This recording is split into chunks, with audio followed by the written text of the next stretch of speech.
Okay, recording. Hi, this is William Ramsey. Welcome to William Ramsey Investigates. On today's show, I have a very special guest. His name is Jeff Danziger, and he's just published a book, July 2021. Title of the book is Lieutenant Dangerous, a Vietnam War memoir. And it's an editor's pick on Amazon right now, and it has 203 five-star ratings. And Jeff Danziger is one of the most widely recognized political cartoonists of his generation. He is syndicated by the Washington Post News Service and is the recipient of the Herblock Prize and the Thomas Nast Landau Prize. He served in the U.S. Army from 67 to 71, with 1 year in Vietnam in the 1st Air Cavalry, the 11th Armored Cavalry Regiment, and other units. He received the Bronze Star and the Air Medal. And like I mentioned, he is a well-known cartoonist, and he has many books. Some of the titles I'll mention. One is The Conscience of a Cartoonist, published 2014. Another is Wreckage Begins with W, Cartoons of the Bush Administration, 2004.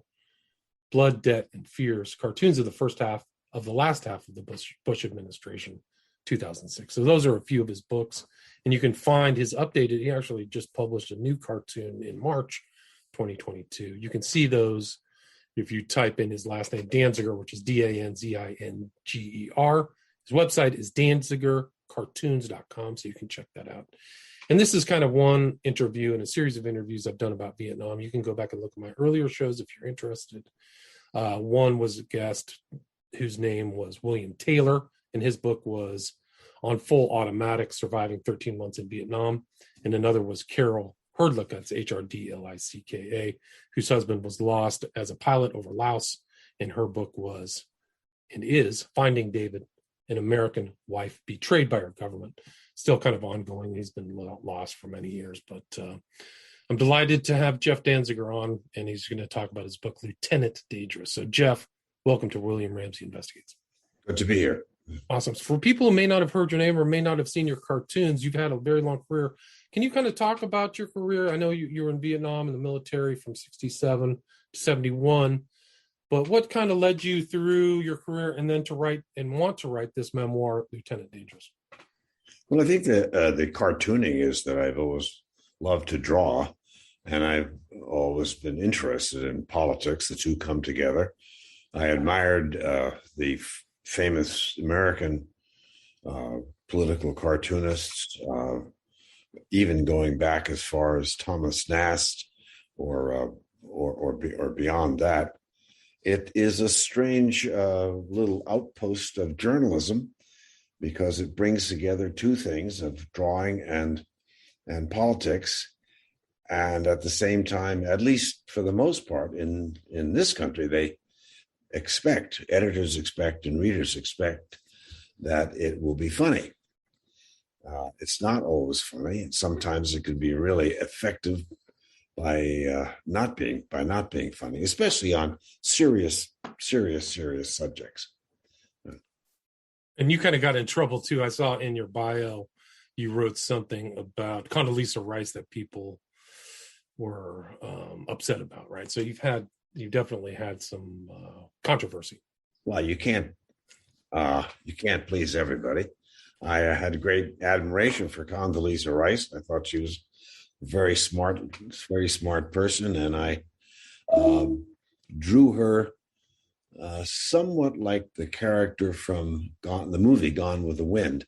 I probably shouldn't have done that because that was an extraordinarily racist movie, but I just apologized. I'm sorry. It was a mistake. I shouldn't have done that. Yeah.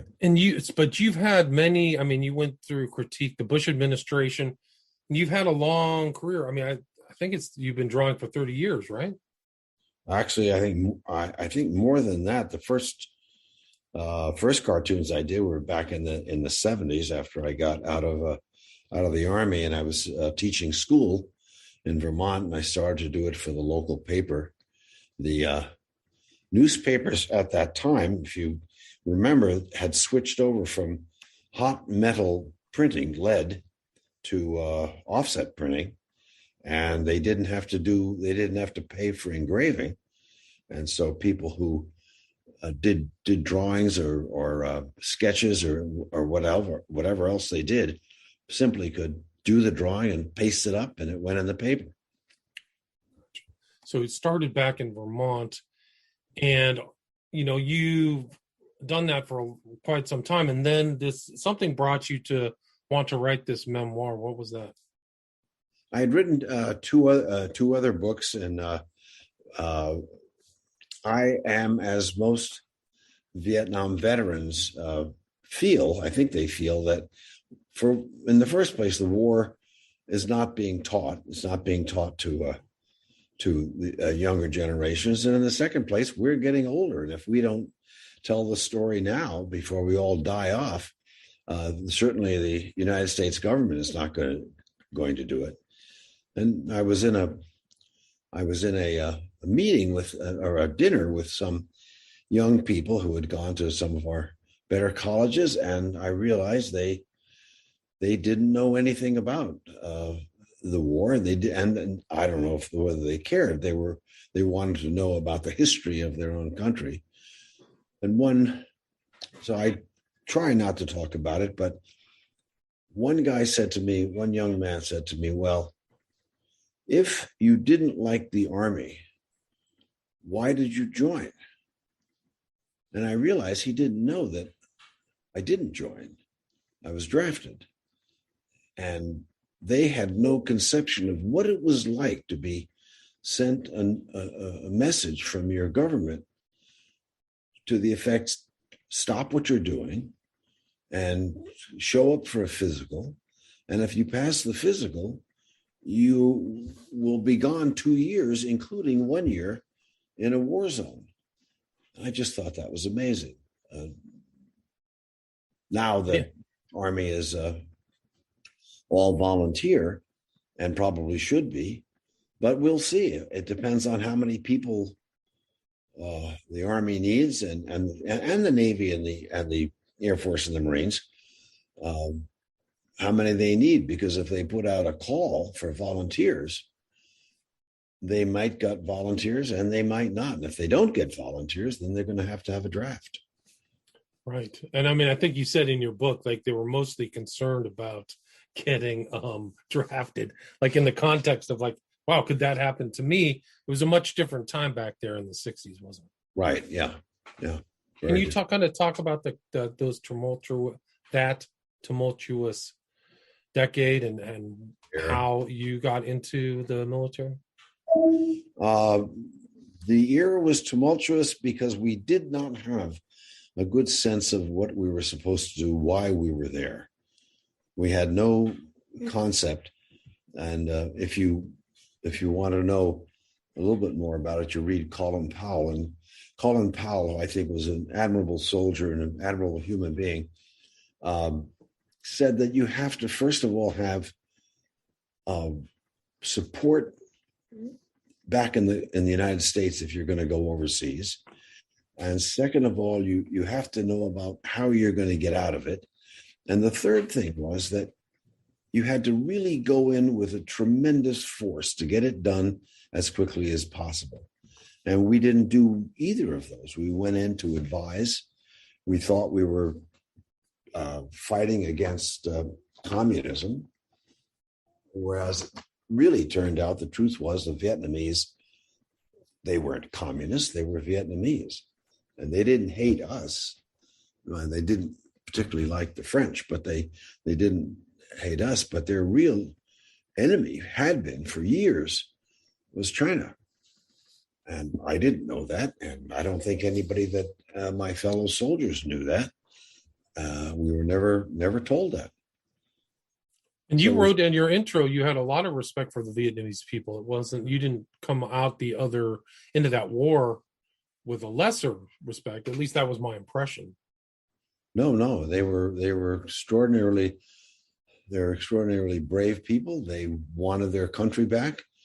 They seemed to be in favor of some sort of Marxism or Leninism or communism, but they really didn't care. They just had been at war, first many years ago with the Chinese, then with the French colonizers.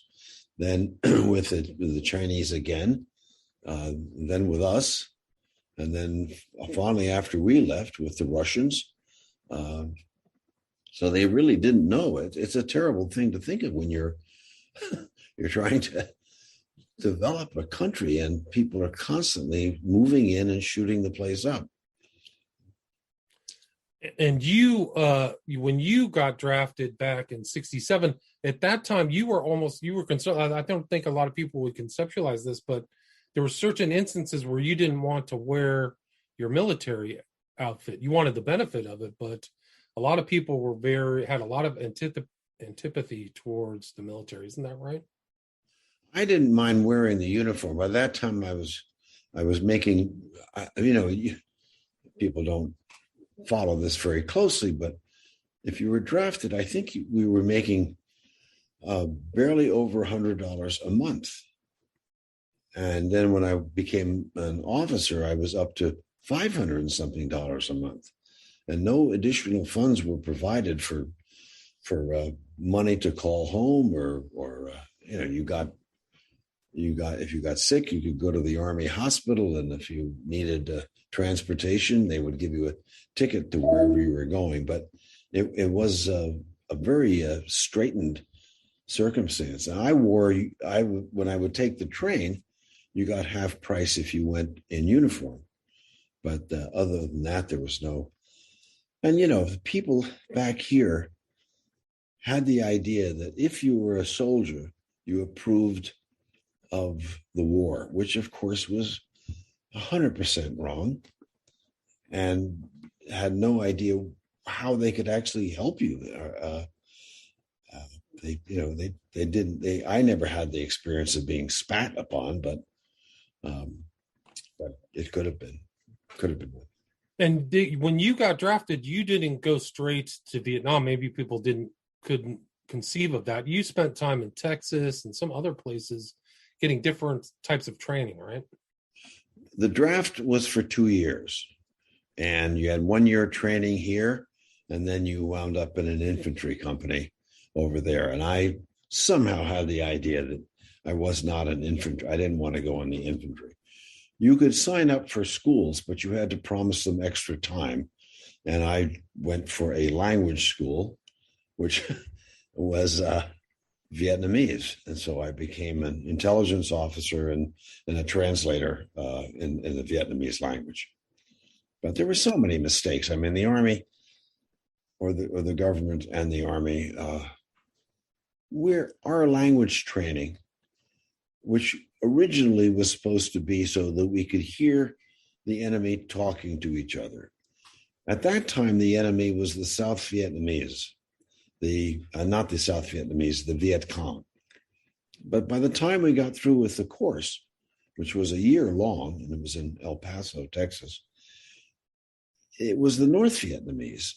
And the accent of Vietnam, and even the vocabulary in the northern part of the country, and it's as large north-south as the state of California, was a completely different accent. So we could sort of understand something that was going on the radio, but actually not very much. I worked with a crew of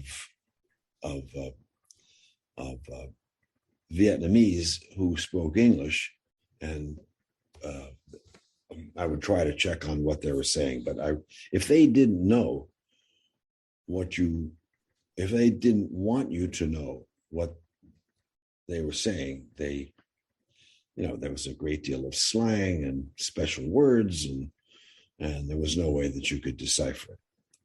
Right. And I think you showed in the book there's different tonalities, right? Same word. And yes. Your excellent cartoons are interspersed throughout the book, which I found very interesting. But you had one where the word was like DONG, but you could say it in all these different tones and mean different things. So super complex, not a romantic language. It is a tonal language. There are 6 tones. I think in China there are a variety of tones depending where you are. Vietnamese had 6 tones, and the language wasn't even, as it's written, was not written by a Vietnamese. It was written by a French colonist who added in extra, what they call diacritical marks, which are accent marks, for the tones and for a bunch of extra vowels that he assigned. So we have 8 vowels, 9 vowels, and Vietnamese had something like 13. So you have your average GI who is about as didn't want to be there in the first place, and is then given the assignment to learn this tonal Asian language, in which, if there are cognates, and there are some, they were to French, not to English. I don't know how anybody could have come up with a more difficult, ridiculous instance. And of course, while all this is going on, you're being shot at. Right. And then, there's a lot, the fact that you were there, but you go into detail in your book how kind of strange even the process of being drafted was, how people could get out, how many people could get in, and who really ended up getting drafted were certain types of people, right? I think the psychology was they didn't want to anger people who could do something about it. And so they didn't draft you if you were a college student. They didn't draft you if you were married, and then after a while, that changed to you had to be married and have a child. And all during this period, there was no the as they say, if you can remember the 60s, you weren't there. There was a new appreciation of drugs and music and the relationship of people to the government and whether or not they were going to do what they were told. And some people did. I did, and I don't remember why. I wish I could remember my actual thinking, but I can't. But there's some people who didn't. You said they went to Sweden, Canada. They didn't show up. And a lot of people who were drafted were people who couldn't find a way out. So they just were maybe kids from outside of the big cities or something like that. So that's right. No, they just went AWOL.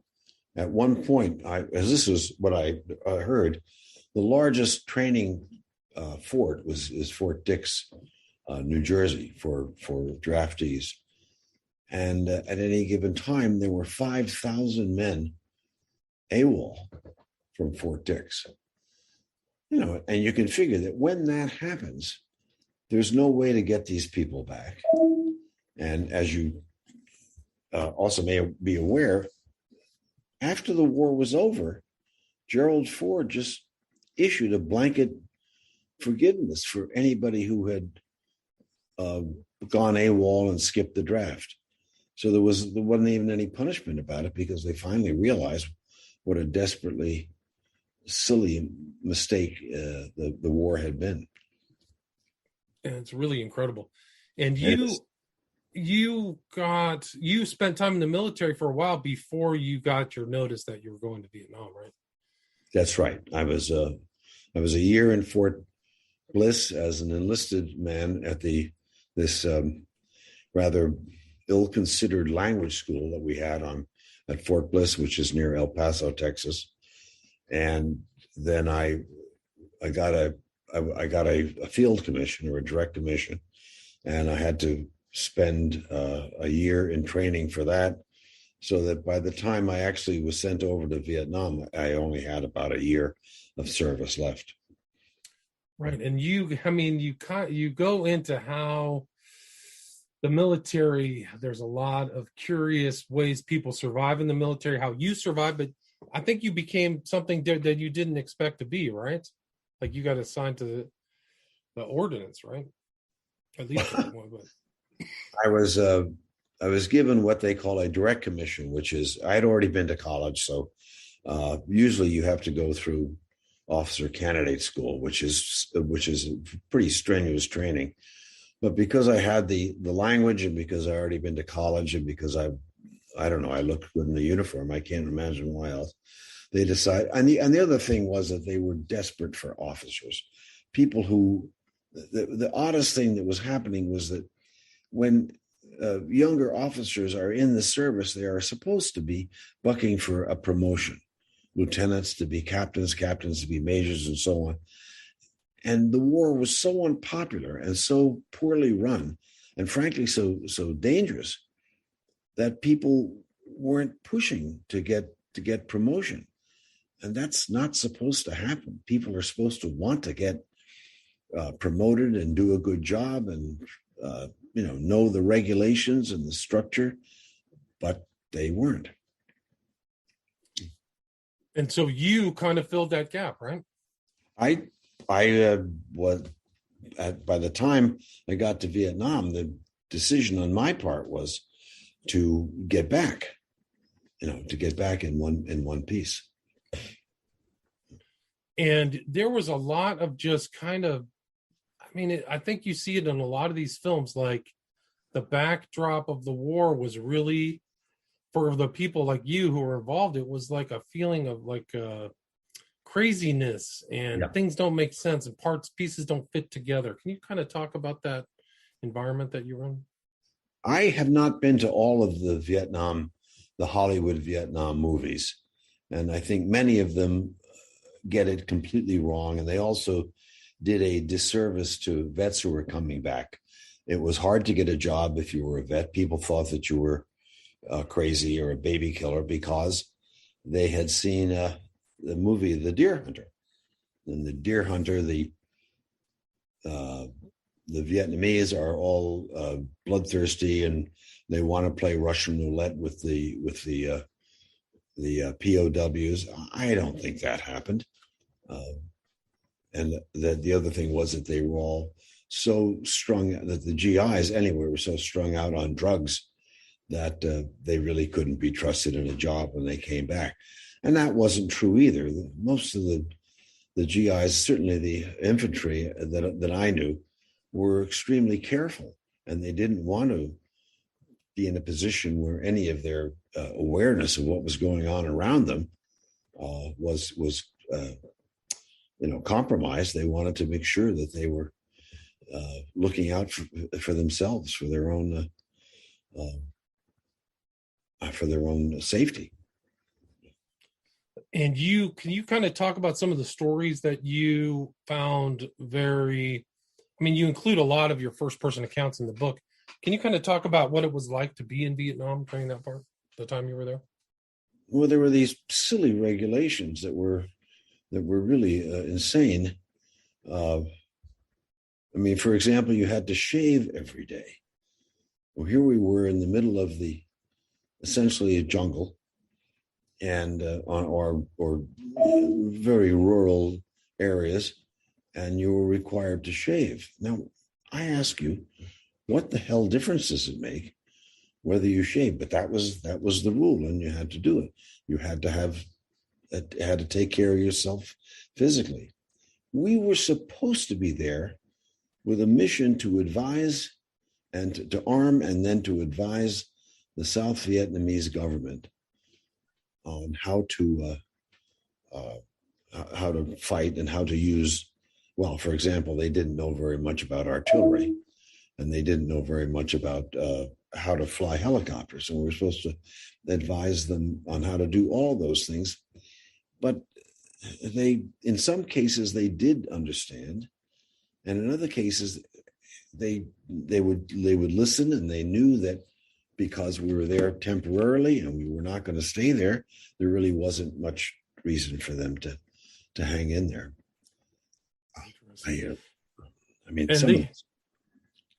They had a kind of different sensibility about the equipment and what to do that may not have been, what the West. Also, they didn't. Yeah. Also, the Army and the military establishment, the Pentagon in general, realized somewhere after the Tet Offensive, which is worth reading about, that it wasn't going to work, and that we then had to figure out a way of getting out with some sort of honor. And Nixon was talking about peace with honor. Well, it wasn't possible. When they announced that they were going to leave, and that was, of course, by that time, it was 1974, I came back in 70, maybe it was 71. Um, they announced that they were going to have a huge operation to stop the Ho Chi Minh Trail. They dropped more bombs on the Ho Chi Minh Trail in the operative years of the Vietnam War than the total tonnage of both sides, of all sides, in World War II. And they would just drop thousands of tons of bombs. It had no effect at all because not only was the jungle huge and the Ho Chi Minh Trail at some point was almost a mile wide, that each crater provided a place to hide from the next bombing. In addition, you could hear the bombers coming. You jumped in a crater and you were presumably safe. So they, and this is toward the end, they decided to send in the South Vietnamese army. And at the last minute, the Congress of the United States passed a rule that said in the areas where the Ho Chi Minh Trail came through, which was Cambodia and Laos, there was to be no U.S. troops on the ground. The Army translated that to mean that there were to be no U.S. troops physically on the ground, but they could fly in helicopters that had South Vietnamese troops on it, and then they would unload the South Vietnamese troops, and then they would wind up taking the war to the enemy. Except that the South Vietnamese troops didn't want to fly in and do that. Our pilots didn't want to do the flying. And as I point out in the book, if you have a helicopter full of soldiers, which would be 7 or 8 you could fit in, and they didn't want to get off, you couldn't make them get off. In the first place, they were armed, which no one seemed to remember. What did you say? You get off the helicopter and go fight. And we were landing them on the tops of mountains where the enemy knew exactly where they were, and we didn't know where the enemy was. It just got worse and worse. Right, and you mentioned also there was that sometimes the troops would fight against people within the military too, right? Or fragging or whatever. Well, the craziest thing, of course, was what I mentioned in the book was an operation known glibly as the Wandering Soul. The Vietnamese have a belief that if you die someplace not close to home and you're buried someplace else, your soul, or whatever it is, wanders through the jungle, and because it can't find its way home, it howls and screams and like a ghost. And this is very scary. And I have never heard it, but I can imagine how it would be very scary. So somebody in the Saigon government said, well, we will do that. And they made a recording that was supposed to be a wandering soul. And they put it on a helicopter, which with a recording machine and these huge speakers, and they were going to fly this thing out at night to scare the hell out of everybody and scare the North Vietnamese, who were a tough bunch of people, into surrendering. But what they forgot, of course, was that our allies, the South Vietnamese, were equally scared when they heard this tape, and so a lot of them deserted. And but nobody thought about that. I think we played that tape about 3 nights in a row, and that was it. That was it. Yeah. And there was also some crazy thing where they tried to drop in plants from the sky with recorders in them. I mean, can you talk about that too? I don't know if any of that ever worked, but there were people whose business depended on selling some cockamamie idea to the Pentagon. And toward the end of the war, they would agree to anything. They supposedly had things that could sniff human perspiration. And they were disguised as plants, and they were dropped in. And if they discovered human perspiration, they would send out a signal, and we knew the location, and then we would shoot some artillery out there. Except the fact that, first of all, we lost track of where the locations were. And secondly, the supposition that the Vietnamese were going to smell like American sweat was wrong. Vietnamese essentially don't sweat very much at all. So, millions were spent on this project, and I don't think anything was ever gotten from it. No. Never successful. And that was it too. Like you talk about parts and this whole kind of strange economy that takes place in that time of war. It was just very surprising how little kind of fit together, right? Well, it's bizarre. And I remember even these stories now, and I hope that no one finds them too unbelievable, but they were so screwy and so ridiculous that people who were given the idea of enforcing or given the order to enforce it would say, well, that's not going to work. I'm not going to do that because it's not going to work. Right. Wasn't there like something helicopter parts too? I remember like that certain parts were really valuable, and just when there was a contact going on and the helicopters would be sent out and they had guns on them and they would provide supporting fire, and they also would pick up wounded and bring them back. And so there would be, at least the first cav had a tremendous number of helicopters. To fuel them, they needed to have this little pump that was operated by a Briggs and Stratton engine. And there was one little part that linked the pump to the motor. They were in short supply. It was a very important part. And without that, you couldn't quickly fuel a helicopter. And these parts went into a black market within the government, where if anybody within the Army, where if you had one of these special links, you didn't put it into the supply channel because it was worth either some beer or a case of frozen steaks or pizzas or something that you really needed. And so these things would go around not as parts that should have been used. They would go around as a kind of species to buy things that made life worth living in the war zone.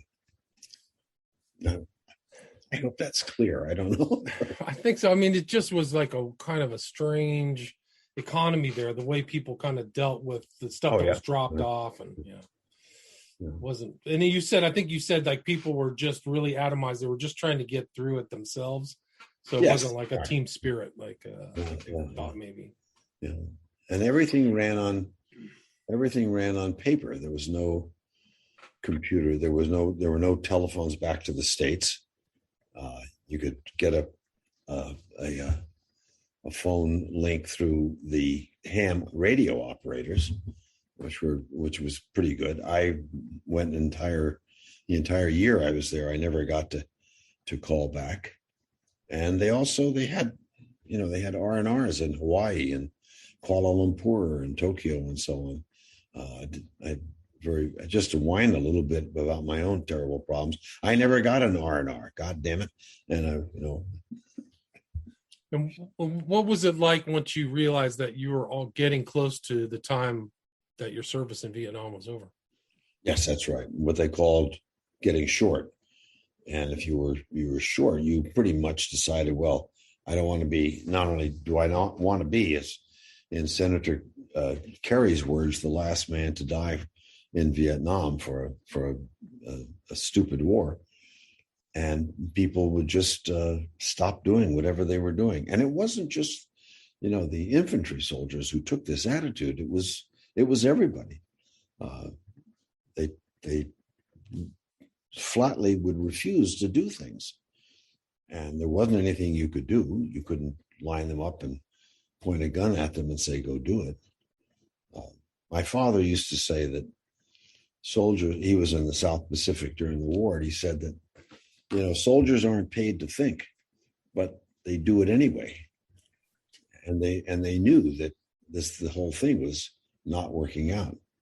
And at the same time, I don't want to call him, there was tremendous bravery among American soldiers and our Vietnamese allies. There was tremendous bravery. People went ahead and did what they were told and followed orders and went on operations and took tremendous chances. So it's and grievous wounds, terrible wounding, and died. We lost, and I'll put this in there because people have a tendency to forget about this. We lost 55,000 American troops. That was lost dead. And I don't know how many, maybe going on 1 million wounds, including people who were wounded psychologically. Lots of those for sure. Yes. Yeah. I mean, it's a really interesting, I like the first person account of the book, and you captured a lot of those moments, like personal moments that you had there. What would you like to add, or is there anything I missed before we wrap up this interview about Lieutenant Dangerous? Well, I'll tell you, I'll explain the title. Lieutenant Dangerous, I was not dangerous, but I had Vietnamese translators that were working with me, and they had problems with my last name, Danziger, and some of them said that it was Danziger. They tried to say it, and they finally came up with the one English word which they sort of knew. So I became Lieutenant Dangerous, which was funny in that I was not a danger to anybody. Right, like I think you wrote like you were in a gunfight, but you don't know if you hit anybody. Like you just shot towards where the shots were coming from, right? Well, that was. I mean, I don't know. Are we on time? Are we? Close? No, we're good. Yeah, you have all the time you need. Please one of the things that was most hideous, and I live in a place that's very close in southern Vermont, that's close to the family estate of Ellsworth Bunker. Ellsworth Bunker is dead now. Was one of the last U.S. ambassadors to the South Vietnamese government, and he negotiated a policy which was then passed from the United States Army government to the Army to the South Vietnamese government that we would not fire artillery into the rubber plantations. One of maybe the only Vietnamese cash crop was rubber, and the rubber plantations, which were owned by the French almost exclusively by the Michelin Tire Company, went on for miles of these beautiful trees and beautiful straight lines, and the sap from the tree was every day a little bit was taken off from a cut in the side of it, and then it was boiled down to make basic rubber. And because we were barred from shooting artillery into the rubber plantations, the enemy, the North Vietnamese and the Viet Cong, when they wanted to get someplace safe in the middle of any kind of fight, would run to the rubber plantation, and then they would hide there, either in holes or in forested areas behind it. And the only way that we could find them was to go in and fight, like door to door or tree to tree fighting is the worst kind of fighting. It was fighting with running around with rifles shooting at each other.